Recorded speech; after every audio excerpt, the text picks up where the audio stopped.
Here at Gaming Reinvented, we often get asked how glitches are found in video games. After all, many of them don't make much sense at first glance. Like Hyrule overload, caused by going in and out of Hyrule Castle 100 times in the last battle. Or wrong warping, caused by using a trick in the archery minigame to enter a shrine or divine beast early. So people wonder, how does anyone find this stuff? Is it just luck? Do they just try random things all day? Do they hack the game to figure out how it works? Surprisingly, the answer is no. It's none of those things, at least not all the time. Glitches aren't just found at random, nor by hacking the game or luck.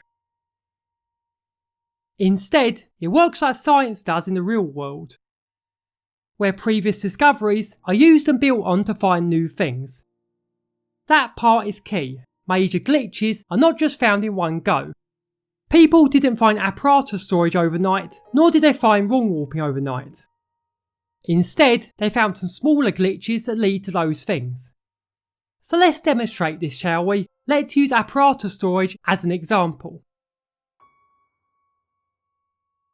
At first glance, this makes no sense. After all, how would anyone realise that I'm interacting with a terminal while the camera is open would let them negate temperature effects? How would they even find this? Well, as it turns out, they didn't. They found smaller things which then led to this discovery. For instance, that camera trick. Meaty made a video on it many years ago. So people tried it out in other situations. They tried interacting with objects, talking to NPCs, reading signs, etc. Eventually, someone tried it on an apparatus terminal and the result was history. Everything from there fell into place. They realised by holding an item and watching a memory cutscene, they could now move while the terminal was active. That by falling off and reloading, they'd void out immediately afterwards.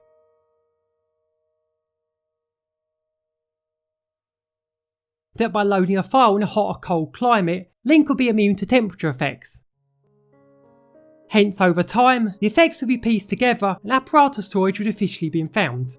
Of course, there are two more factors to consider here. Firstly, people don't just try random stuff. There's a logic to the madness. It's not a million monkeys and a million typewriters trying to invent the works of Shakespeare. This is 1,000 monkeys working at 1,000 typewriters. Soon, they'll have written the greatest novel known to man. Let's see. It was the best of times. It was the blurst of times. You stupid monkey! You shut up.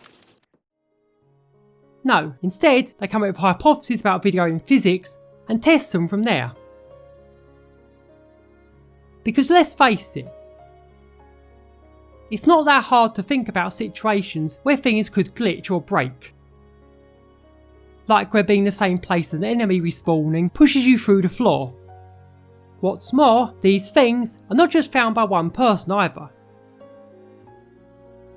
No, in the same way real life science is not done by mad scientists in remote laboratories, nor are video game glitches found in such a situation. No, the whole community works together. The findings get shared on Discord, on Reddit, on YouTube and Twitter. With millions of people looking at things, these major discoveries are then found very easily. It's the same reason Breath of the Wild and Mario Odyssey seem to have so many glitches. Why, despite the QA team, Nintendo never found them all? Because, well, who do you think is going to find them? Nintendo with 10 to 100 people doing QA?